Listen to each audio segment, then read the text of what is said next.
Est-ce que vous savez que c'est aussi la prière de Dieu? Il se cherche une maison, un endroit, un lieu où demeurer et se reposer. Alors, accueillons le Seigneur dans notre cœur et réjouissons-nous de ce que c'est son désir, c'est son plaisir d'être avec nous. C'est toute sa joie d'habiter dans les cœurs des hommes et des femmes que nous sommes. Merci Seigneur Jésus. Merci Dieu vivant de vouloir habiter chez nous. C'est un grand mystère, ce mystère de l'incarnation d'un Dieu qui se fait chair et qui souhaite de nouveau et toujours et encore habiter dans des corps de chair.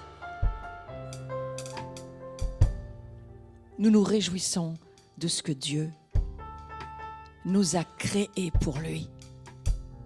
Merci Seigneur Jésus. Merci. Je vous invite à vous asseoir pour ceux qui sont dans le présentiel et ceux qui sont en ligne. Eh bien, vous êtes déjà à l'aise chez vous sans doute, mais que nous puissions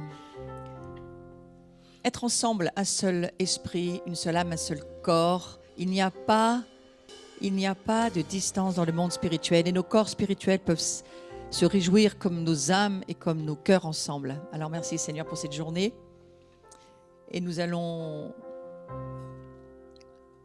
laisser le Saint-Esprit nous parler aujourd'hui. Alors bienvenue pour ce jour de Rosh Hashanah, c'est un jour important. C'était pas forcément calculé dans mon calendrier, mais voilà, le Seigneur il a ses calendriers dans nos calendriers. C'est formidable. Et premier jour de l'année, 5781. Alors, je ne vais pas du tout enseigner sur ce sujet parce qu'il me faudrait la matinée sans doute, mais ce n'est pas mon sujet de ce matin. Ceci dit, je voudrais juste dire que nous sommes dans cette saison hébraïque et c'est le P, c'est-à-dire le chiffre 80, c'est la bouche Pessar, la bouche qui parle et qui va déclarer des choses. Et le 1 avec le Aleph en rajoute, puisque nous savons que la lettre Aleph par les amis messianiques. Merci pour leur connaissance et leur enseignement, ça nous aide énormément nous aussi.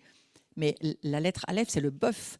Donc c'est un animal fort, puissant, vaillant. Et il va bien falloir que cette année, notre parole soit... Depuis Pessah, en passant par Pentecôte, nous arrivons à la fête des tabernacles dans quelques jours. Et dans ce premier jour de l'année, 5781, eh bien, le Seigneur nous dit, il va falloir que ta parole, que ta bouche soit forte, vaillante, puissante. Et nous comprenons bien pourquoi. Je ne vais pas développer le sujet, mais juste de dire que c'est aussi important parce que dans la compréhension qui est très très large de cette année, le Seigneur nous fait savoir que c'est aussi une année pour la délivrance. Le mot paix va aussi sur le domaine de la délivrance, de la liberté, du fait de pouvoir recevoir sa liberté grâce à Jésus-Christ. Donc c'est formidable de savoir ça aussi. Et je trouve intéressant de signifier encore une petite chose. La lettre P, ça signifie aussi le visage, la face. Donc, ça va être une année pour voir Dieu face à face, voir sa face. Et vous savez, quand on regarde quelqu'un de face, eh bien, c'est qu'on est avec lui dans sa présence et qu'on est dans une relation forte. Le face à face est une forte relation. Donc, c'est important de se souvenir de cela. Et la face de Dieu, ça représente bien sûr la présence de Dieu. C'est le même mot en hébreu. Il n'y a pas tellement, je crois qu'il n'existe pas en hébreu le mot présence, mais le mot face, qui veut dire présence. Donc la face de Dieu, voilà ce que nous cherchons et ce pourquoi lui aussi Dieu nous cherche pour nous regarder face à face. Alors c'est l'année de la parole. Vous comprenez bien que l'histoire du pouvoir des paroles, soit nous bénissons, soit nous maudissons. Ça va être une année où il va falloir prendre conscience de l'importance de nos paroles et de ce que nous disons Et toutes nos déclarations, le prophétique, du reste, la parole prophétique, elle doit édifier, construire, élever, être positive.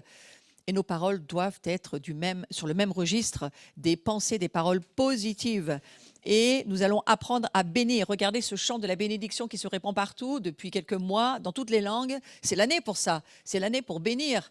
Et chose extraordinaire, à chaque Shabbat, donc chaque vendredi soir, nous devrions nous l'apprendre aussi, les nations d'Israël. Israël reste un modèle pour nous, bien sûr, mais le père de la famille juive, qu'est-ce qu'il fait? À chaque Shabbat, il va bénir ses enfants. Et il va les bénir avec des paroles de construction. Donc c'est formidable de savoir ça, parce que nous avons besoin de le faire aussi. Et apprenons de ce que Dieu essaye de nous dire cette année.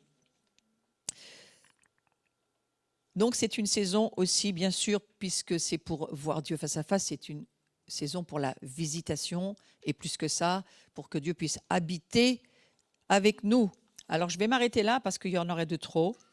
Mais ceci dit, c'est une prière que nous pouvons faire avant de démarrer cette journée, et nous l'avons chantée dans le temps d'adoration et de louange. Touche mes lèvres. Mets ta braise sur mes lèvres, Seigneur, touche mes lèvres, parce que je veux bien te servir, mais Seigneur, que mes lèvres puissent être pures et saintes, et que tu puisses m'aider à être ta bouche dans ma vie de tous les jours. Voilà, donc que chacun soit béni, et nous allons entrer dans l'enseignement qui va parler aujourd'hui, bien sûr, puisque c'est le jour, et c'est aussi pour ça que je me suis alignée à ce que le Seigneur semblait me dire dans mon être intérieur. Il m'a dit, mais et si tu voulais bien devenir ma trompette? Donc voilà, c'est quelque chose d'important. On va vous faire un petit peu le tour de devenir la trompette de Dieu. Pourquoi? Comment? Ça veut dire quoi? Qu'est-ce que ces fêtes de l'Éternel, ces fêtes bibliques juives auxquelles nous nous réalignons? Bien sûr, nous nous réalignons à ces calendriers, puisque ce sont les calendriers éternels et perpétuels de Dieu. On aurait intérêt à s'aligner à Dieu et à ce qu'il fait. Donc, on a bien entendu beaucoup de réajustements, de réalignements à faire dans notre vie. C'est tout un travail que nous faisons tous, pour les uns depuis longtemps, pour d'autres c'est tout nouveau. Mais c'est bien de le faire. Il faut se réaligner à la pensée de Dieu, au plan de Dieu. Et le plan de Dieu, il a fait d'Israël son horloge, et il a écrit dans la Torah, la parole de Dieu, il a écrit ses intentions, ses pensées, ses conseils. Donc, important de le savoir. Alors, aujourd'hui, c'est la fête de la trompette. Et bien entendu, le mot trompette, ce n'est pas de ce mot-là vraiment dont il s'agit dans la parole de Dieu. Il s'agit du chauffard, et on l'a sonné tout à l'heure quand on a commencé ce temps d'adoration, cette corne de bélier, j'en parlerai plus tard. Mais j'aimerais juste dire qu'il y a une révélation au sujet de la trompette. La première voix que j'avais entendue comme le son d'une trompette, mais ça sera le mot chauffard qui serait meilleur, et qui me parlait, dit « Monte ici et je te ferai voir ce qui doit arriver dans la suite ». Donc, cette révélation au sujet des trompettes, en hébreu, c'est Yom Teruah, c'est le nom de cette fête d'aujourd'hui. C'est le jour où retentit le son, où l'on fait sonner des trompettes, des chauffards, aussi bien sûr appelée la fête des trompettes. C'est bien de le savoir si nous ne sommes pas au courant. Voilà, c'est une fête importante. Et le but de cette fête, eh bien, c'est de le sonner avec le son terroir. On verra un petit peu plus tard ce que ça veut dire, mais c'est un son très spécifique et qui est un enseignement en lui-même. J'irai plus loin. D'abord, comprenons que c'est un enseignement prophétique, parce que c'est Lévitique 23 qui nous le dit. L'Éternel parla à Moïse et dit, « Parle aux enfants d'Israël et dit, le 7e mois, le premier jour du mois, vous aurez un jour de repos, de Shabbat, donc, publié au son terroir, des trompettes et une sainte convocation. » Alors nous, les nations, nous avons besoin vraiment d'un renouvellement des pensées, de réapprendre le vocabulaire, de revoir comment Dieu dit les choses, de nous y retrouver. Moi, ça fait 20 ans que j'y travaille et je ne suis pas très loin dans le domaine. Mais voilà, faisons tous nos efforts pour réorienter notre pensée et laissons l'Esprit Saint nous révéler ces mystères cachés en Christ, mais qui ne demandent qu'une chose, c'est d'être révélés. C'est un jour saint en rapport avec le son de la trompette. Ce jour de Rosh Hashanah, ce premier jour de l'année civile, le premier jour de l'année, on va dire spirituelle, c'est Nissan à Pâques, mais voilà, ce jour de Rosh Hashanah, pour Israël en tous les cas, c'est ce jour d'aujourd'hui. Et bien que ce soit communément connu comme Rosh Hashanah, la tête de l'année, Rosh, la tête de l'année, ce n'est pas un nom bibliquement correct qui peut détourner l'attention de la signification de ce jour saint. C'est pourquoi je vous en parle. C'est un avertissement prophétique, ce jour de Yom Teruah, un avertissement prophétique avec le son du chauffard. Donc chaque fois que la trompette sonne, il y a une révélation qui est libérée. Je vais le dire autrement, chaque fois que le son du chauffard, et nous allons comprendre très vite que le son du chauffard, c'est la voix de Jésus. Chaque fois que le son du chauffard sonne, il y a une révélation. C'est-à-dire que si Jésus parle, qu'est-ce qu'il se passe? Pour celui qui l'écoute et qui reçoit sa parole, eh bien, il reçoit une révélation. Donc, les choses avancent, les choses bougent. Nous cherchons tous des révélations. Alors, il faut savoir aussi écouter le son du chauffard. Il faut savoir laisser ces sons nous être enseignés pour que nous puissions grandir dans la révélation. C'est quand même fort de se dire que chaque fois que la trompette, le chauffard sonne, il y a une révélation que Dieu veut bien nous accorder. C'est formidable de savoir ça. Apocalypse chapitre 10, verset 7. Mais qu'au jour de la voix du 7e ange, quand il sonnerait de la trompette, le mystère de Dieu s'accomplirait comme il a annoncé à ses serviteurs, les prophètes. Vous voyez, le fait de sonner de la trompette, le fait de libérer un son, produit beaucoup de choses et libère des mystères qui vont devenir finalement des révélations pour nous. Le chauffard, c'est la voix de Jésus. Nous devons prophétiser dans les temps de la fin sur les nations, c'est ce que nous dit le livre de l'Apocalypse. Et on vient de lire que quand la 7e trompette sonnera, les royaumes de ce monde vont se soumettre au royaume de Dieu. Nous le savons, c'est écrit beaucoup de fois dans les Saintes Écritures. Donc ensemble, nous avons l'opportunité de devenir la voix de Dieu. Je dis bien ensemble parce que Jésus est venu une première fois en chair comme le Sauveur, celui qui devient le Seigneur de notre vie, mais il est venu sauver le monde. Mais la deuxième fois où Jésus va revenir, il revient en gloire. Et vous savez quoi? Il revient, mais j'ai presque envie de vous dire, pas seulement dans sa chair à lui, c'est un mystère l'incarnation, mais il revient avec nous tous qui serons, nous aussi, dans une chair glorifiée, mais une chair quand même. Donc il y a une seconde venue de Jésus auquel il faut réfléchir, parce qu'il nous veut un seul corps du Messie. Pas seulement nous ici dans cette salle, mais toutes les nations. Vous imaginez, ça demande juste le Saint-Esprit. Parce que sans quoi, on ne va pas arriver à comprendre les choses. Mais voilà la pensée du Père, c'est ce mystère de l'incarnation où il revient, mais il revient dans le corps que nous sommes de Christ. Nous sommes le corps du Messie. C'est pourquoi il faut bien laisser l'Esprit Saint nous avertir de ce qu'il veut nous dire sur ce sujet. Nous sommes proches des tribulations. Le temps est venu de parler la voix de Yeshua, la voix de Jésus, comme une autorité prophétique qui ébranle le monde. Le temps est venu de parler. Et là, je m'adresse à ma nation, la France.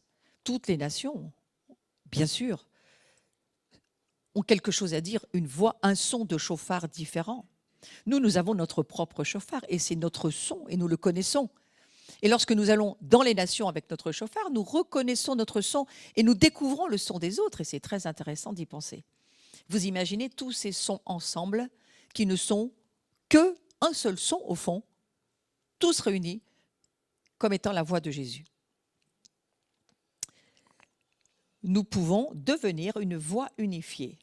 Ce fameux Hérad dont il est question dans la parole de Dieu. Soyons un. Nous n'avons pas de mots en français. Nous pouvons dire unité, unifié. On n'a pas, ça n'existe pas en français. Mais les Juifs ont ce mot en hébreu qui dit erad, c'est-à-dire être un, mais en complémentarité, en diversité, en pluralité. On est un. Vous voyez, comme Dieu, trois en un, trois personnes, mais une seule personne. Mais comment c'est possible? Mais ce sont des mystères. Et l'Esprit Saint, lui, va nous ouvrir les cieux de nos cœurs pour que nous puissions voir, pas forcément comprendre, voyez-vous, il n'y a pas grand-chose à comprendre sur un mystère. C'est un mystère au début, il est révélé, on peut recevoir le mystère. Est-ce qu'on le comprend? Je ne suis pas toujours très sûre qu'on les comprend, mais on peut les recevoir et puis les voir. Vous pouvez voir une image sans la comprendre. Je crois que la révélation, c'est un petit peu comme ça. Ce sont des choses cachées que Dieu nous révèle, on les reçoit, on les voit. Tout ce qu'a vu Jean sur l'île de Patmos, est-ce qu'il a tout compris? Je ne le crois pas, mais il a vu, il a écrit. Et il a déclaré ce qu'il a vu. Et je crois que nous entrons dans ces temps où nous pouvons déclarer des choses que nous ne comprenons pas, mais que Dieu nous montre et qui sont importantes pour Dieu. Alors là, on est sûr que c'est Dieu. On ne pourra pas faire de commentaires de texte. On ne pourra pas expliquer nos opinions, parce qu'on ne comprendra pas ce qu'on verra, forcément, mais on le verra. Donc, en entendant la voix de Jésus-Christ, nous pouvons être sa voix et défier les royaumes de ce monde. La voix de Jésus change pour le bien les mondes autour de nous. Oui, parce que Dieu est bon et sa voix, c'est pour annoncer de bonnes choses. Alors, je ne vais pas sur le sujet, bien sûr qu'il est juste et qu'il a ses jugements et il a ses décrets, mais le cœur de Dieu est un cœur d'amour, le cœur de Jésus est un cœur de bonté, de grâce et de miséricorde. L'Écriture nous dit qu'il en est rempli. Donc vous imaginez la plénitude du cœur de Jésus pour nous dans son amour infini. Alors le jour saint où l'on souffle dans les trompettes au 7e mois, c'est un événement symbolique. Et pourtant, la pleine compréhension de ce symbole ne vient que dans le dernier livre de l'Apocalypse. Voilà ce que nous pouvons lire. Les trompettes dans l'Apocalypse, il y a deux parties principales pour comprendre la signification prophétique. Il y a deux parties principales dans le livre de l'Apocalypse, et ces deux significations sont simplement une exhortation à l'Ecclésia, c'est-à-dire à l'Église des nations, aux croyants dans les nations, et puis il y a un avertissement aux nations. Ce n'est pas que les croyants, c'est pour les nations, et vous avez les références sur l'écran. Les deux parties ont quelque chose en commun, c'est d'écouter et de proclamer le message prophétique du ciel sur la terre. Vous voyez pourquoi nous avons cette grâce, nous habitons Saint-Étienne. Saint-Étienne, il a eu un ciel ouvert. N'empêche que chaque personne, je crois, qui est née à nouveau et qui accepte le Seigneur Jésus comme son Seigneur, son Sauveur, automatiquement, le ciel s'ouvre au-dessus de lui. Le voile se déchire et nous avons accès à la présence de Dieu. Nous avons accès au cœur du Père par l'offrande, le sang, le sacrifice de Jésus. Donc, nous avons tous ce ciel ouvert. Maintenant, encore faut-il apprendre à fonctionner avec ce ciel ouvert. Donc, le son de la trompette, c'est une métaphore pour la voix de Dieu. Et Yeshua, nous dit l'Écriture, il parle d'une voix forte. Alors, j'aime à dire, parce que c'est comme cela que nous le disent les frères messianiques, mégaphone, c'est-à-dire une voix qui parle phone, comme un haut-parleur. Jésus parle avec une voix forte et on peut bien le comprendre parce que c'est souvent dit dans l'Écriture, la trompette, c'est le mégaphone de Dieu. Et bien que la voix de Dieu soit forte et claire, peu l'entendent et l'écoutent. Pourtant, Jésus souvent crie, parle très fort. Et maintenant, il prend toutes ces nations pour parler de sa part. Donc, vous voyez, il amplifie le son de la trompette et du chauffard. S'il nous met ensemble dans ces temps qui se terminent, mais dans lesquels nous marchons tous, les temps de son retour, les temps de la fin d'un âge, s'il nous met ensemble, c'est parce qu'il a ses raisons. Le combat s'intensifie, L'ennemi est organisé, mais Dieu est Dieu. Et lui, il a ses propres organisations.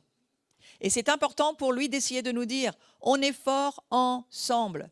On a une voix plus forte ensemble. On devient un mégaphone pour Dieu.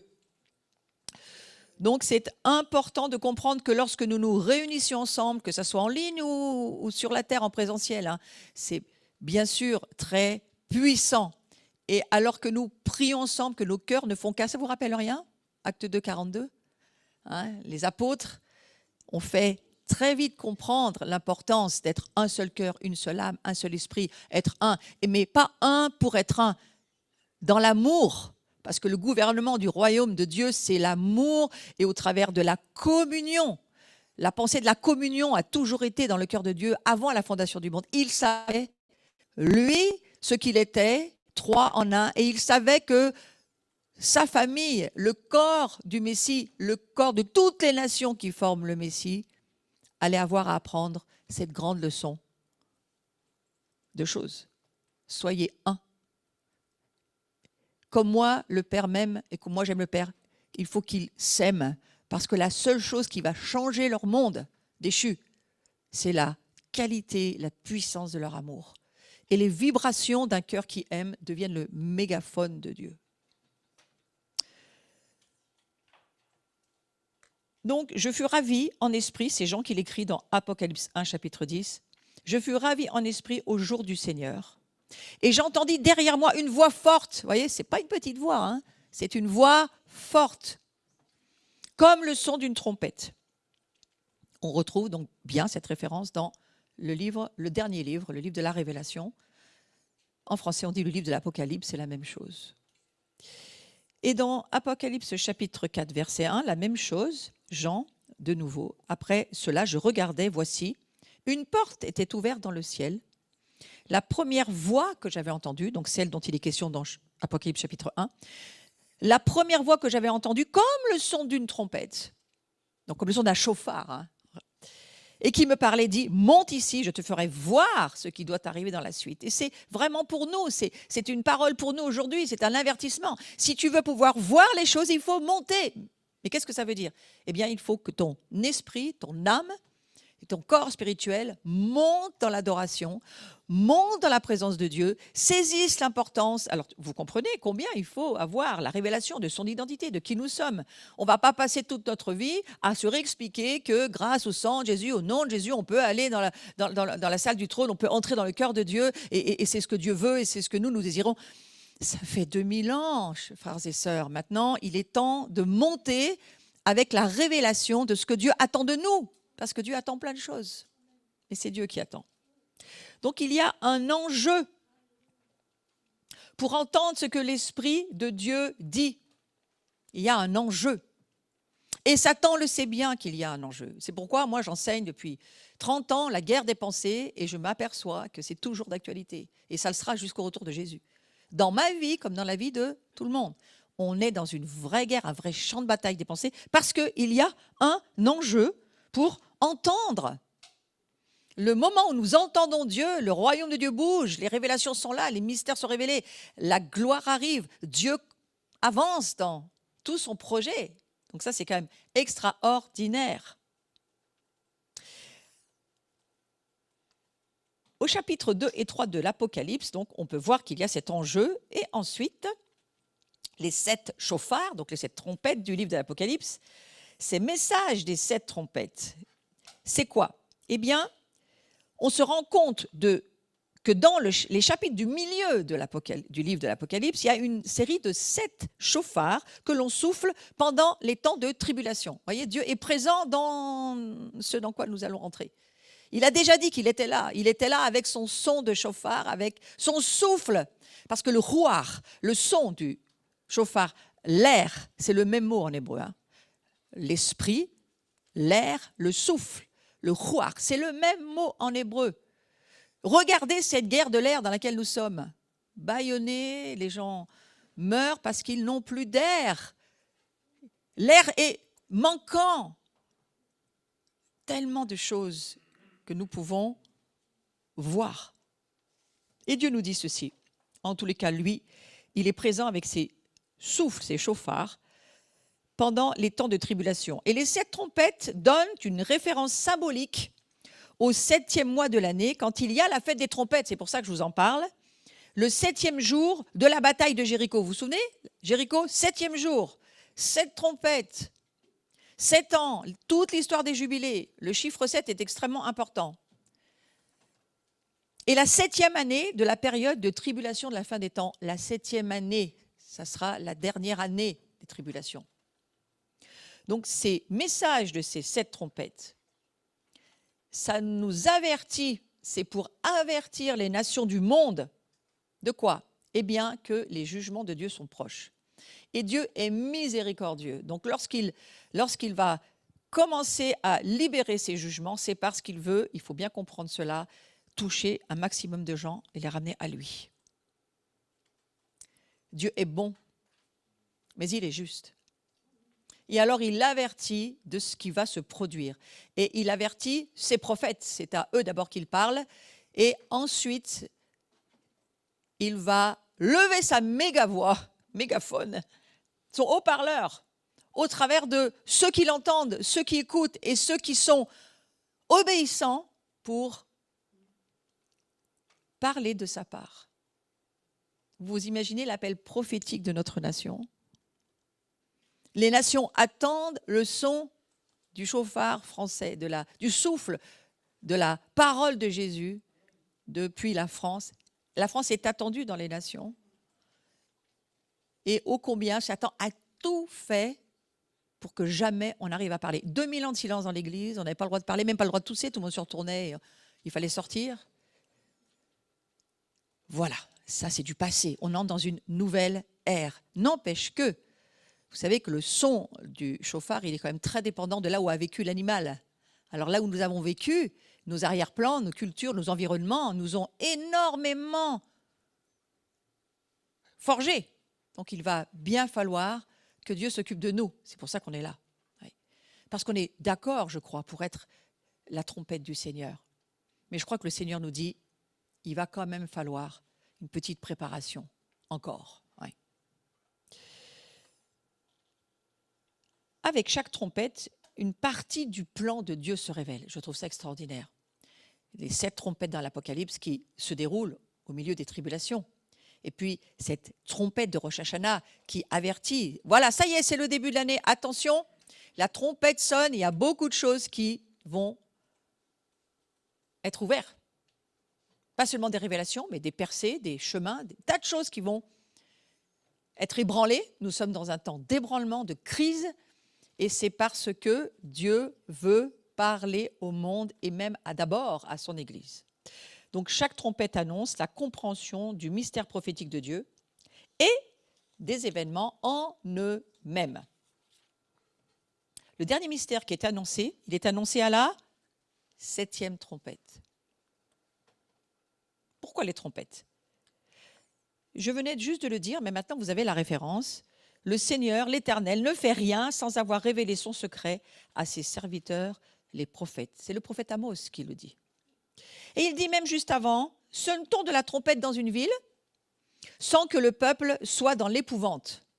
Lui, il a l'air de dire, attention, à chaque fois qu'il y a un chauffard qui sonne, on a les poils qui se dressent et on commence à trembler parce que ça veut dire que, voilà, quand Dieu parle, vous savez, quand Dieu parle, les gens ils se retrouvent sur la face, on a peut-être perdu cette réalité, cette vérité spirituelle. Mais lorsque Dieu parle, on tremble. Ouais. Alors peut-être on a beaucoup entendu des hommes parler de la part de Dieu. Était-ce Dieu? Je ne le sais pas, mais le Seigneur, lui, le sait. Arrive-t-il un malheur, dira Amos, dans une ville sans que l'Éternel en soit l'auteur? Ça sous-entend, non, Dieu sait tout. Hein, on a la réponse. Car le Seigneur, l'Éternel, ne fait rien sans avoir révélé son secret. Vous voyez, des mystères secrets à ses serviteurs, les prophètes. Donc Jésus-Christ, il est roi, il est le roi de l'univers. Et Yom Teruah, donc cette fête, ce jour d'aujourd'hui, de Rosh Hashanah, cette fête de Yom Teruah, rappelez-vous, Teruah, c'est un son, on en parlera dans un moment, ça marque le commencement de la création du monde. Donc ça sonne que Dieu est le créateur du monde, le jour où Dieu devint le roi du monde. Et ça, c'est ce que croient les Juifs non messianiques. Le judaïsme, c'est ce qu'il dit. Il dit, voilà, ce jour-là, on sonne le son terroir et on annonce que Dieu est le Dieu de l'univers. On est d'accord, nous, même s'ils n'ont pas la révélation que c'est Yeshua, n'empêche que Dieu, c'est le Dieu de l'univers. Donc, on est d'accord avec eux. Et ils couronnent Dieu. Extraordinaire. Le message prophétique du judaïsme, quelque part, c'est quand même fort.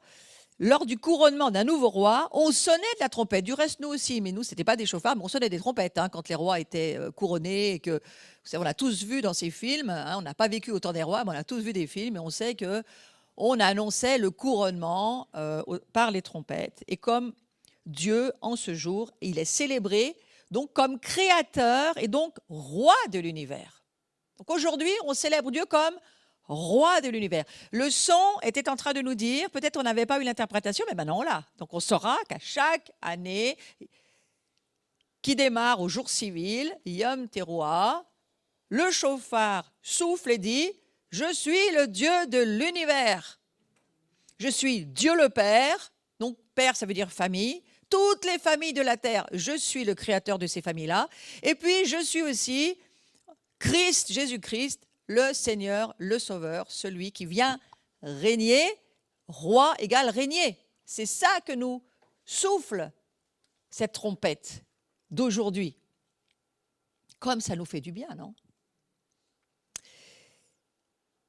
Avec les trompettes et au son du corps, poussez des cris de joie devant l'Éternel. Ça, c'est le psaume 98, verset 6. Eh bien voilà, on devrait être très joyeux aujourd'hui, très heureux de savoir que Dieu est roi. Si notre Dieu est roi, en plus il veut habiter chez nous, il veut vivre avec nous, il veut pas visiter, il veut habiter, donc il veut être avec nous tout le temps. Il veut nous faire comprendre que nous vivons dans sa gloire s'il vit en nous. Nous vivons dans sa gloire. Nous sommes en lui, il est en nous, c'est où que ça s'arrête? Mais ça ne s'arrête pas. Et justement, alors, on peut pousser des cris en disant « Waouh, mais c'est merveilleux, Seigneur !» Et quand nous entendons le son du chauffard, eh bien, souvenons-nous ce jour de Yom Teruah que Yeshua est le roi des rois. Qui sont les rois avec un S? C'est nous. Le roi, c'est lui. Moi, je préciserai juste que nous sommes en apprentissage de voir ces révélations et qu'à travers cela, apprenons à être des sacrificateurs. J'aime cette pensée de Derek Prince qui dit « On ne peut pas être roi tant qu'on n'est pas sacrificateur, d'abord. » Donc nous sommes un royaume de sacrificateurs. Sommes-nous rois et sacrificateurs? Certainement, mais j'aime cette idée de ce père des fondements de la foi qui est Derek Prince et qui dira « Tu ne peux pas être roi si tu n'es pas d'abord dans l'apprentissage du service de la sacrificature. » Nous sommes ces sacrificateurs. Nous sommes ces sacrifices vivants pour déclarer au monde la vérité de la pensée de Dieu. Donc la sonnerie du chauffard, elle est demandée le jour de Yom Teruah et ce son, dites-vous bien cela, c'est Jésus qui déclare toutes ces choses. Alors la fête des trompettes, elle annonce plusieurs choses. Et d'abord, elle nous dit que Dieu restitue au peuple juif son héritage messianique. Et nous l'avons bien vu au travers de la naissance de l'État d'Israël, de la nation d'Israël en 48, et puis ensuite toute l'histoire de ce qui se passe en Israël, c'est une restitution petit à petit. Dieu rétablit son peuple et la perspective d'une restauration de la royauté d'Israël. Ça, c'est un petit peu plus en complication pour certaines personnes. Mais quel est ce royaume et où va-t-il être? Beaucoup pensent que le royaume, il est uniquement dans le cloud, dans les nuages. Et puis voilà, l'Église va monter, surtout bien être enlevée avant toutes les tribulations, les histoires difficiles. Hop, on va monter. Alors ça, c'est une révélation du XVe siècle qui vient de nulle part. L'enlèvement, ça n'existe pas, cet enlèvement-là, je le redis. Jésus s'appelle l'Éternel des armées, en aucun cas l'Éternel des vacances, hein. Donc, s'il s'appelle l'Éternel des armées, c'est parce qu'il a bien besoin d'une armée jusqu'au bout et que, n'ayant pas décidé de faire que ce qu'il voulait tout seul sur la terre, mais de nous en mettre la responsabilité et de nous laisser faire notre part, c'est de collaborer avec lui, d'être sa voix, d'entendre ce qu'il veut faire, mais nous sommes sa voix sur la terre aujourd'hui. Donc, c'est nous qui devons manifester son royaume. Quel royaume? Eh bien, c'est Zacharie qui en parle, on le verra plus tard, mais déjà, je vous donne une petite information. Jésus revient sur le mont des Oliviers, en chair. Ah, oui, parce qu'il parle de pieds. Et nous ne sommes pas dans une symbolique allégorique. Jésus va remettre ses pieds sur le mont des Oliviers. Ça rime, c'est pour ça que j'ai bien le dire. On pourrait faire un chant. Jésus va mettre ses pieds sur le mont des Oliviers quand il reviendra. Là. C'est extrêmement gênant pour tous ceux qui veulent un monde spirituel, mystique, qui n'a rien à voir avec l'incarnation dans laquelle nous sommes. Mais pourquoi Dieu voudrait-il ressusciter des corps si nous devons vivre dans les nuages? On n'a pas besoin de corps. Si Dieu veut nous ressusciter en terre, il a montré à Thomas, il a dit « Thomas, regarde Thomas, c'est moi ». Donc il y a un petit décalage, un peu comme nous sur le YouTube et le Zoom, on a un petit décalage. Au moment où l'image arrive, il y a un petit décalage 20 secondes après. Thomas, il a dû avoir un petit décalage dans son être spirituel pour dire « Ah, mais c'est toi ?» Parce que visiblement, il n'est pas reconnu. Donc vous voyez, il y aura des petits changements qui seront glorieux certainement, mais Jésus revient en chair, glorifié, bien sûr. Alors cette fête des trompettes, elle annonce la restitution au peuple juif, je l'ai dit, de son héritage messianique. Et puis elle représente le retour de Jésus-Christ ici-bas. Eh bien, je suis exactement sur mon sujet, pour établir le royaume de Dieu. Le royaume de Dieu, où est-il? Beaucoup pensent qu'il est seulement à l'intérieur de nous, dans l'invisible, dans le ciel. Mais il y a une terre pour laquelle Dieu a dit, c'est ma terre. Et je reviendrai sur ma terre. Donc, ce n'est pas une terre au ciel. Si c'est la terre, c'est que ce n'est pas au ciel. Enfin, c'est quand même assez simple à comprendre. Donc, il revient sur sa terre. La sonnerie de la dernière trompette annonce que le royaume du monde est remis à notre Seigneur et à son Christ. Et ça, on le trouve dans Apocalypse 11, verset 15. Et c'est écrit, il régnera au siècle des siècles. Où? Sur terre. C'est très long, frères et sœurs. Il faut apprendre à s'aimer, à se supporter, parce que ça va durer longtemps. Donc, le retour de Jésus s'avère être le dernier et le plus significatif des événements associés aux trompettes prophétiques.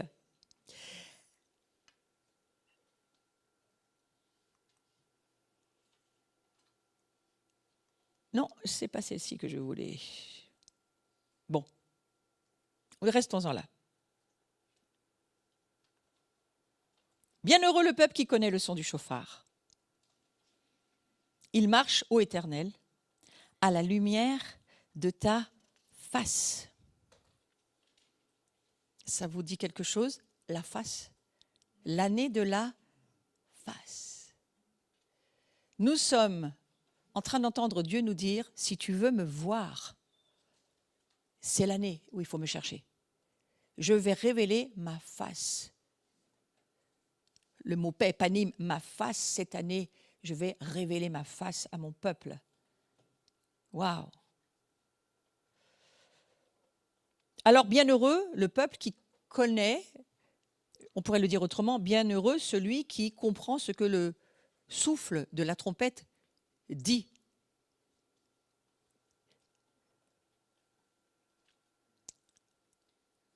Le chauffard pourrait bien, par son souffle, nous révéler la face de Dieu. Ouh, c'est puissant, n'est-ce pas? Alors, le son des trompettes annonce quelque chose. L'ancien Israël le célébrait par un jour de repos publié au son des trompettes, une sainte convocation. Et je l'ai lu en tout début de cet enseignement. L'Éternel parla à Moïse et dit, parle aux enfants d'Israël et dit, le 7e mois, le 1er jour du mois, vous aurez un jour de repos, un Shabbat, publié au son terroir des trompettes et une sainte convocation. Donc, le son de la trompette, ça signalait notamment une réunion des dirigeants d'Israël quand 2 trompettes retentissaient. Cela voulait dire que tout le peuple devait s'assembler. Vous voyez, la trompette parlait et disait ce que le peuple avait à faire. Un son, on fait ça, 2 sons, on fait ça. Ils avaient l'habitude d'écouter le son de la trompette. Ça nous dit, nous devons, nous, peuple de Dieu, prendre l'habitude d'écouter le son de la voix de Jésus.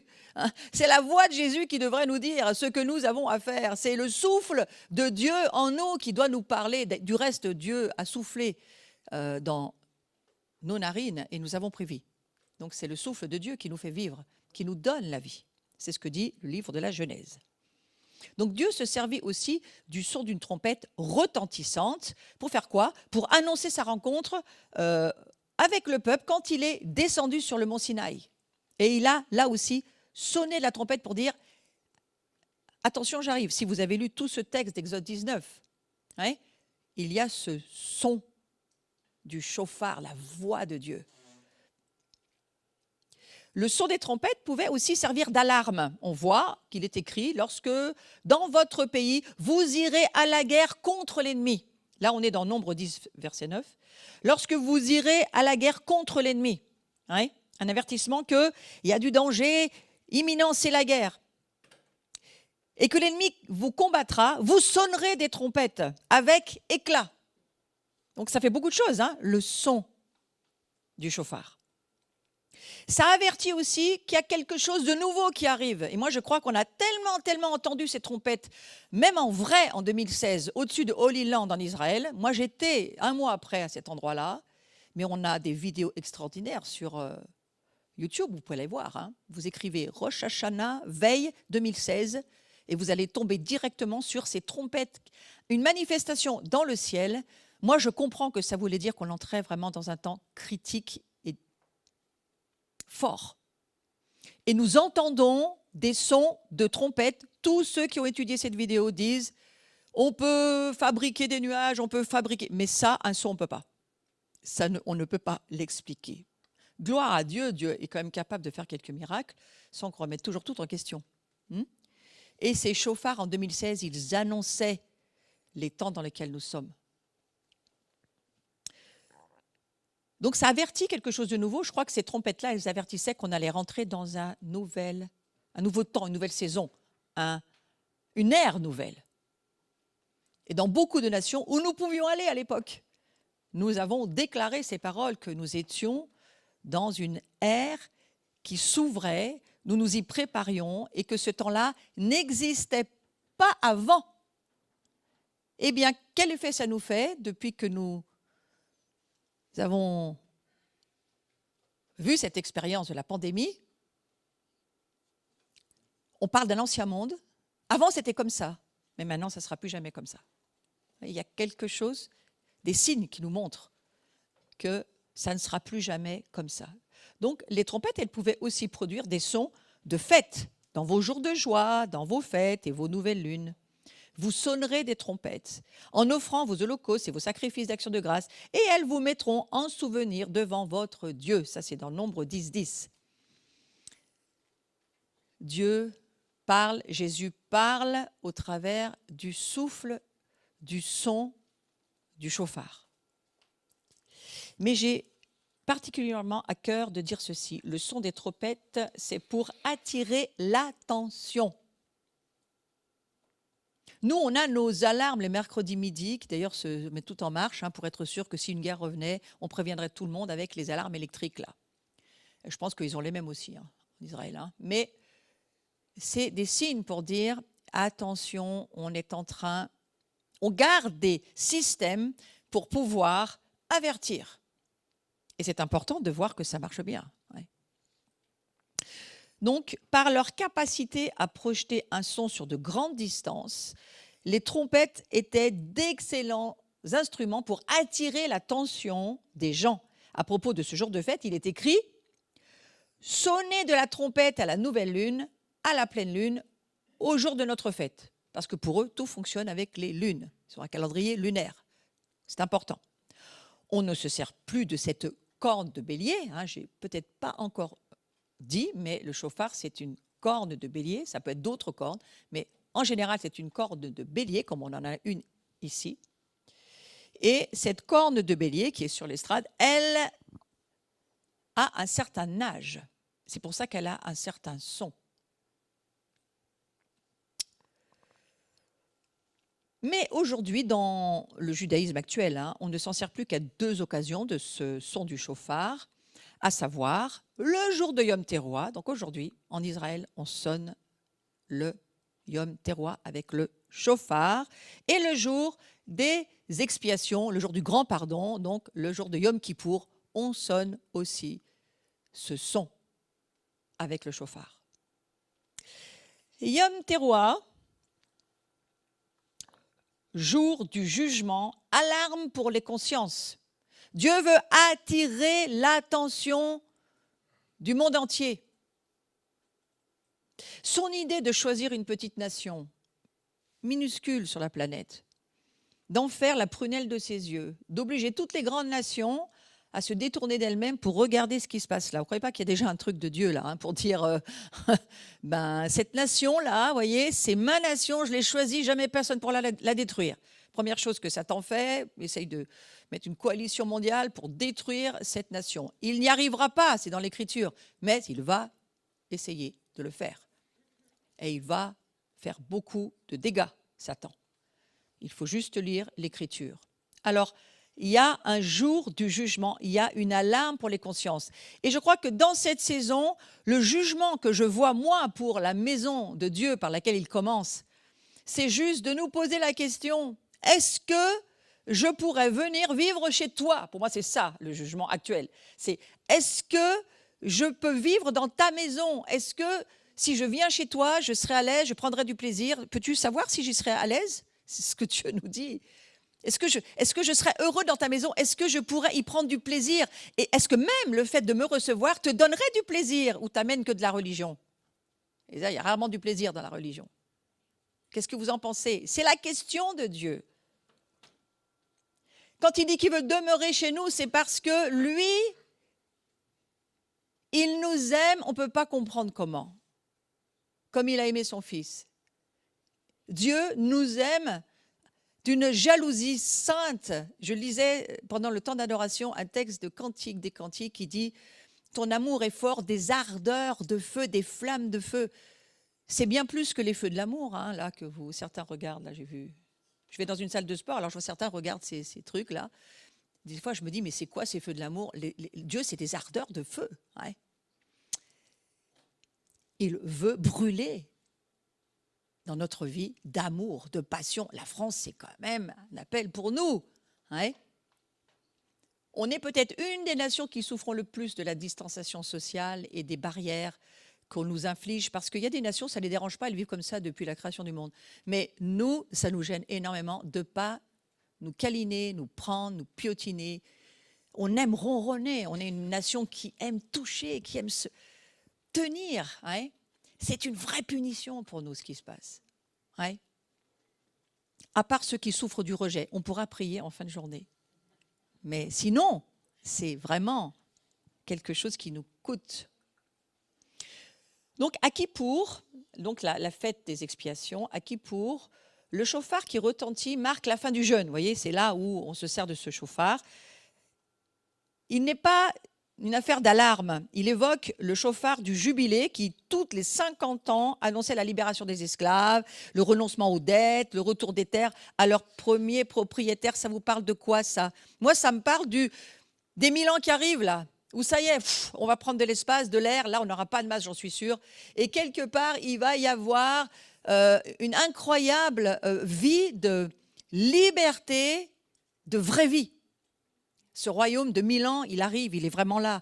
Et ça nous l'annonce, ce Kippour, hein, la libération des esclaves. Vous imaginez s'il n'y avait plus aucun esclave moral, physique, spirituel sur Terre. Aujourd'hui, je disais qu'aux États-Unis, les plus grands fléaux, après les avortements, c'est tous les abus, prostitution, sexualité avec les femmes, les enfants, l'esclavage sexuel. C'est le plus grand fléau après l'avortement. Voilà, 1000 ans, prions que ce royaume vienne, Quand on dit que ton royaume vienne, ça veut dire tout ça, ça s'arrête. Alors, à Yom Teruah, là où nous sommes aujourd'hui, la fête des trompettes, nous redéfinissons nos priorités. C'est autre chose, c'est un son pour redéfinir nos priorités. Nous retournons à la réalité une fois que nous avons pris ce temps de redéfinir ces 10 jours jusqu'à Yom Kippour, jusqu'au jour des expiations. Mais on sonne ce jour où on dit, on va s'occuper de nous, on va redéfinir nos priorités. Qui sommes-nous? Yom Teruah, ça veut dire, c'est un son pour se réveiller. L'Église a-t-elle vraiment la révélation de sa véritable identité en Christ? Est-ce qu'elle sait vraiment qui est Dieu, ce à quoi elle est appelée? Pas seulement au pardon des péchés, mais sa destinée, son appel pour régner avec Christ, pour être la sacrificature de Dieu. Est-ce qu'elle a la révélation de cela, l'Église de Christ sur la terre? Alors voilà, Yom Teruah, on doit se réveiller, et c'est un son pour nous réveiller. C'est Dieu qui dirige le monde, c'est lui qui fait l'histoire, c'est lui qui déplace les montagnes, c'est lui qui s'occupe de chaque être humain, personnellement, individuellement. C'est quelque chose d'important, ce son. C'est pour dire, voilà, réveille-toi, analyse ta vie objectivement, avec honnêteté. Où vas-tu? Qu'est-ce que tu fais? Donc c'est comme, en fait, pour moi, c'est le réveil matin. Moi, c'est mon iPhone qui sonne, et dès que je me lève, je me dis, qu'est-ce que j'ai à faire? Eh bien, c'est ça, le Yom Teruah. Qu'est-ce qu'on va avoir à faire pour Dieu? Et ça nous extirpe d'une torpeur. En général, je dors, moi, comme j'espère que vous dormez aussi la nuit. Hein, et quand on se réveille le matin, ça y est, il fait jour. Qu'est-ce que je vais avoir à faire? C'est quoi ma journée? Ouais, eh bien, c'est ça, Yom Teruah. Dans le temps prophétique dans lequel nous sommes, le chauffard apporte clarté, vivacité, concentration. La Torah nous dit, à propos de Yom Teruah, ce sera un jour de terroir, sonnerie du chauffard pour vous. Donc c'est un jour pour nous. Ça tombe bien dans cette journée, non? C'est un jour pour nous. C'est le jour du jugement. Et donc ça, c'est une véritable alarme pour nos consciences. Alors je vais aller sur l'histoire de terroir. 9 sons courts à succession rapide. Hein. Ça, c'est le son de terroir. Et c'est un son, je viens de le dire, vraiment de réveil, de prise de conscience et de sortir et pour pouvoir mettre toutes nos priorités. Et puis, le tekia, c'est un autre son, c'est un son continu, très long. Ça, c'est le son du couronnement. Il fait aussi partie de ces 3 sons de chauffard. Et dans le jardin d'Éden, le premier acte d'Adam, ça a été de proclamer Dieu roi. Et aujourd'hui, c'est le chauffard qui nous l'annonce. Vous vous souviendrez qu'à chaque premier jour de Rosh Hashanah, de Yom Teruah, c'est mieux de le dire comme ça, nous couronnons roi, Dieu. Pour nous, c'est aussi, bien sûr, Jésus-Christ, le Messie, qui revient. Et puis, il y a un autre nom, Shevarim, 3 sons de durée moyenne. Et là, c'est plutôt des sons de gémissement, c'est des sons qui pleurent, qui sanglotent et qui, quelque part, c'est douloureux. Hein. C'est les sanglots du cœur du juif qui aspire à se connecter à Dieu, qui aspire à grandir, qui aspire à accomplir des choses. Ça n'a rien à voir avec celui de Teruah. Au moment où le son du chauffard retentit, c'est du fond de notre âme que nous nous tournons vers Dieu. Tournons-nous vers Dieu. Donc, on fait teshuva, on revient à Dieu. Et c'est lorsque notre âme se tient devant Dieu, face à face, sans aucune barrière. Ah, là, il n'y a pas de barrière. Là, il n'y a pas de distanciation sociale, il n'y a pas de barrière pour... Non, Dieu dit, viens dans ma présence. Du reste, c'était quand même très intéressant de voir que quand cette pandémie est tombée sur le monde, Dieu avait bien mis son calendrier, il avait laissé le diable faire ses affaires dans son calendrier. Et le plan B du diable, il est contenu dans le plan A. Hein. Et finalement, Dieu dit, on va bien marquer ça à Pâques, histoire que mon peuple comprenne que sous mon sang, il n'y a pas à se faire de soucis. Mon sang suffit pour protéger de la mort. Incroyable signe. Hein.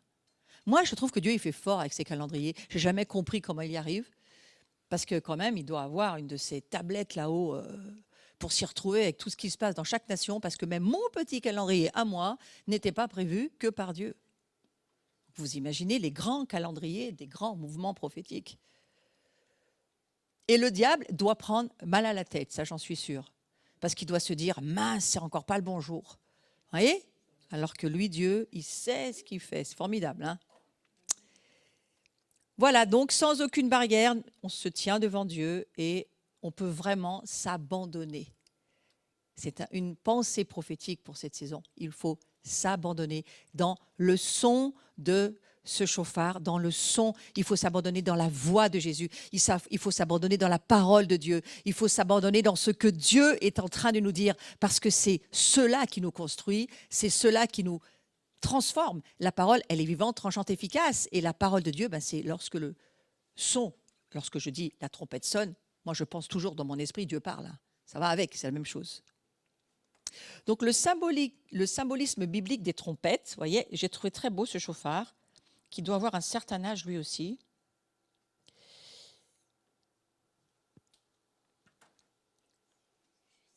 Qu'est-ce qui reste de qu'est-ce qu'il faut pour faire un chauffard? Je vais l'aborder rapidement, ce n'est pas dans mes notes, mais je vais en parler. D'abord, il faut tuer l'animal pour avoir un chauffard, si nous sommes ce chauffard, si nous devons devenir ce chauffard. Eh bien, la première des choses, vous voyez quoi? Il faut tuer l'animal. Hein. On n'a pas la corne sans que l'animal meure. Donc, je vous laisse faire le parallèle. Ensuite, il faut vider la corne. Et vider la corne, eh bien pourquoi? Parce que ça sent très mauvais tout ce qu'il y a dedans. Il y a une espèce de chair dedans. Et ça sent très mauvais. Il faut la laver, la nettoyer. Il y a tout ce qui faisait partie de la bête. Et ça vous parle aussi? Il faut vider votre vie de vous-même et de tout ce qui sent mauvais. Il faut souffler dans la corne pour libérer le son. Et avant cela, eh bien, il faut nettoyer cette corne. Et puis, il faut la oindre de parfum et d'huile. D'abord pour qu'elle sente moins mauvais. Donc, je pense que l'onction, parfois, ça cache beaucoup d'odeur. Hein, c'est pas si mal. Hein. Puis, il faut qu'elle soit aussi nettoyée avant d'être ointe. Et vous savez que Dieu ne oint que ceux que le sang couvre. Pour que quelqu'un soit oint, il faut que le sang ait fait son travail, le sang du Christ ait fait son travail. C'était une parole forte pour aujourd'hui. Il faut que nos vies soient nettoyées pour que l'onction puisse venir sur nous. Et il y a de l'onction sur le chauffard, bien sûr. Hein. C'est notre vie. Alors, ensuite, tout est prêt lorsque la bête est nettoyée. Et la corne, la bête est morte. Lorsque la corne est nettoyée, tout est prêt pour un son. On doit souffler de l'air pour libérer ce son. Souffler de l'air. Vous imaginez cette année, souffler de l'air. Alors nous, ça prend un relief incroyable parce qu'on n'aurait jamais pensé à tout ça avant que cette maladie arrive, là, qui attaque les poumons, qui attaque l'air, qui attaque notre respiration, qui attaque le souffle de l'homme, le souffle de Dieu. On pourrait même dire ça. Parce que si nous sommes attaqués, Dieu est attaqué au travers de nous. Alors repensez à tout ce que je vous ai dit de Dieu et ça va nous rassurer. Ouais. Et puis, il faut oindre la corne d'huile et nous sommes tous dans ce processus de notre vie d'être bien nettoyés pour être bien huilés. Pourquoi faire? Eh bien, pour que le son soit agréable aux oreilles de Dieu. Pour que nous puissions libérer un parfum agréable. Il y a des parfums qui sont très désagréables. Et je me semble comprendre qu'on est quand même la nation des parfums. Donc, on a quand même une habitude, on a une sensibilité aux parfums. On aime, enfin, je ne sais pas vous, mais moi, j'aime les parfums qui sont bons. Il y en a que je trouve qui sont très mauvais. Et donc, quelque part, il vaut mieux demander à Dieu quels sont les parfums qui lui plaisent. Mais beaucoup de parfums peuvent monter. Voilà, c'était une petite interruption pour dire que lorsque vous voyez un chauffard, dites-vous que ça vous représente. C'est de vous dont il s'agit, comme de moi du reste. Paul annonce le retour de Jésus-Christ. Au son du chauffard de Dieu, les morts en Christ ressusciteront premièrement et les vivants. Nous serons tous ensemble enlevés avec eux sur des nuées à la rencontre du Seigneur dans les airs. Alors, je vais reprendre juste un tout petit peu avant. Car le Seigneur lui-même a un signal donné. Oui, Dieu, il a besoin, ou il a créé, je ne sais pas, des signaux. Et il me semble que les fêtes bibliques juives, ce qu'on appelle les fêtes de l'Éternel, que le symbolisme que nous retrouvons dans l'Apocalypse, qui sont vraiment importants, comme le chauffard, ce sont des signaux. Donc ici, il est écrit à un signal donné à la voix d'un archange au son de la trompette de Dieu, c'est-à-dire du chauffard, descendra du ciel et les morts en Christ ressusciteront premièrement. Et ensuite, on a ce verset. Je vais lire la fin du verset dans une autre traduction. Ensuite, nous les vivants, nous serons restés, nous serons tous ensemble enlevés avec eux. Les morts ressuscités sur des nuées à la rencontre du Seigneur dans les airs. Comme Satan est le prince de l'air, mais ce jour-là, il va y avoir quelque chose qui va se passer. Il va y avoir quelque chose va se passer entre eux. Nous allons nous rencontrer dans les airs. Et puis, il y a tout ce monde habité aussi.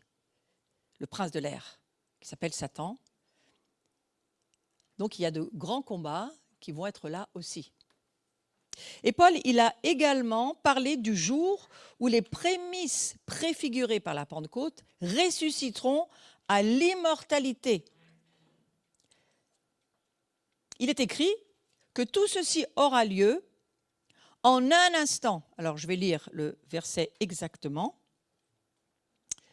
Dans 1 Corinthiens 15, 52, il a écrit que tout ceci aura lieu en un instant, en un clin d'œil, à la dernière trompette. La trompette sonnera, les morts ressusciteront, incorruptibles, et nous serons changés. Alors, vous pouvez relier au fait que nous aussi, on sera incorruptibles. Mais vous savez qu'on l'est déjà.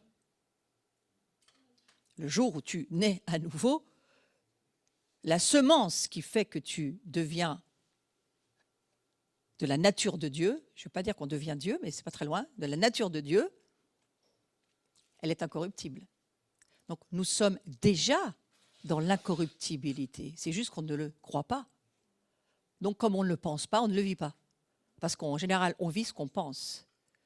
Donc il nous faut ce renouvellement de nos pensées, dont il est question dans Romains chapitre 12, verset 2, réorienter toutes nos pensées parce que nous sommes déjà dans l'incorruptibilité et dans l'immortalité. Et j'enseignais cet été à Nouan le Fuselier, et je leur disais, mais on ne peut pas tuer un ressuscité, c'est impossible. Enfin, où est notre peur de la mort? Donc l'apôtre Jean a également parlé du jour, donc d'une trompette retentissante lors du retour de Jésus-Christ. Donc vous voyez, ce chauffard de Yom Teruah nous parle aussi de ça. Le 7e ange sonna de la trompette, il y eut dans le ciel de fortes voix qui disaient « Le royaume du monde est remis à notre Seigneur et à son Christ. Il régnera au siècle des siècles. » Donc c'est au son du chauffard. Ces deux trompettes d'argent retentissantes qui vont sonner parce que c'est l'annonce du retour de Jésus. Donc ces passages relèvent avec beaucoup de force, je trouve, le caractère émouvant de la fête des trompettes. C'est émouvant de penser à toutes ces choses. Nous sommes incorruptibles, nous allons à la rencontre du Seigneur dans les airs. Il ne s'agit nullement de l'enlèvement dont la plupart des gens pensent que nous y aurons droit parce que quelque part, la théologie du remplacement et beaucoup de choses ont fait que l'Église a voulu, je crois, accepter la pensée fausse qu'on n'allait pas avoir à traverser le temps des tribulations. Mais les trompettes nous disent le contraire. La voix de Jésus nous dit le contraire. Là, il va nous emmener avec lui au moment où il va régner pour le temps où il revient sur la terre, le millénium. D'ailleurs, Irénée était un de ceux qui croyaient en cela. Les pères de l'Église, tous n'étaient pas d'accord avec ça. Origène n'était pas d'accord avec Irénée. Mais Irénée, c'est son année aujourd'hui. Rendons-lui toute la grâce qui lui est due.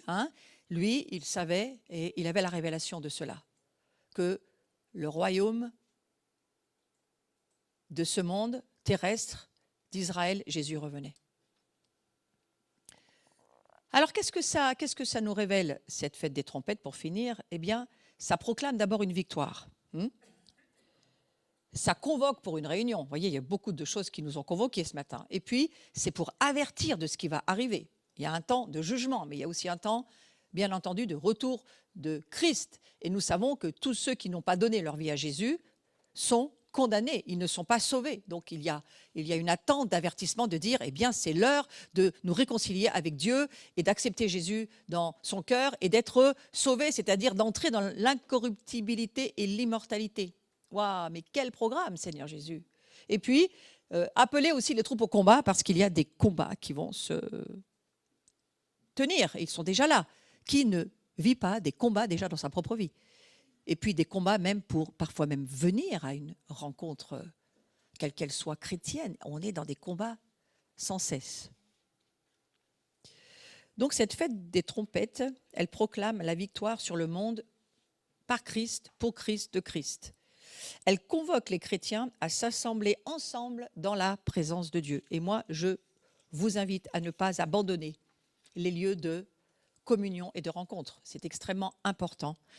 On pourrait tout vivre en ligne sur YouTube, mais on peut encore se rencontrer et on peut encore être ensemble. Il faut absolument, tant que nous pouvons le faire, le faire. Il faut avertir le monde qu'il y a un jugement qui vient. C'est important. Et puis, il faut appeler les troupes des anges à se battre avec nous parce qu'on a tous besoin, non seulement des autres nations, des autres, mais on a aussi besoin, nous, de notre propre famille naturelle, spirituelle. On a besoin d'être ensemble pour être forts. Ça, c'est aussi une des explications de cette année hébraïque dans laquelle nous sommes. Nous avons besoin de nous y retrouver. La lettre Aleph, c'est d'être ensemble et de connaître sa famille et de savoir avec qui on est et de faire les bonnes alliances. C'est ça que veut dire aussi Aleph dans son cadre positif. Donc vous imaginez cette année où nous avons la bouche pour parler et Dieu nous dit maintenant il faut prendre un mégaphone tous ensemble, il faut parler fort, il faut déclarer fort et j'ai besoin de mes chauffards. Voilà ce que j'ai entendu pour ces jours, de ce que Dieu m'a mis sur mon cœur de vous partager. Alors il y a une prière que nous allons faire et je vais terminer cet enseignement avec cette prière que nous allons faire ensemble. Je vous invite à vous lever, à prononcer, déclarer cette prière avec moi parce que ce jour de Yom Teruah est tellement important pour nous. Ceux qui écoutons, ceux qui entendons et ceux qui allons accepter d'être ce chauffard pour Dieu. Nous allons la dire ensemble. Nous y allons. Prions tous ensemble en ce jour de Rosh Hashanah, on pourrait mettre de Yom Teruah, alors que nous sommes en train de nous préparer et de chercher en nous ce que Dieu veut pour nous. Nous acceptons le joug de la royauté de Yeshua sur nous. Nous reconnaissons Dieu comme un roi puissant et nous recevons ce joug du royaume des cieux. Nous couronnons Dieu et nous l'invitons à être roi. Dans tous les domaines de notre vie, nous invitons Dieu, notre Père, à établir ton roi dans nos cœurs afin que ton royaume soit vu sur la terre et qu'il résonne en nous. Que notre esprit le manifeste à travers nos voix et nos brisements. Tu as régné, c'est ce que disent les Juifs, cette parole aujourd'hui, nous allons le dire avec tout le peuple juif. Tu as régné, tu régneras encore pour toujours. En ce jour de la fête des trompettes, nous proclamons le royaume de Dieu. Adonai est un, l'Éternel est un, Adonai est le Dieu, Adonai est le roi. L'Éternel a régné et l'Éternel régnera encore pour toujours et à jamais. Amen. Je vous invite à vous rasseoir. Nous allons nous quitter pour ce qui concerne la chaîne YouTube. On se retrouvera tout à l'heure à 14h pour un autre temps d'adoration et d'enseignement.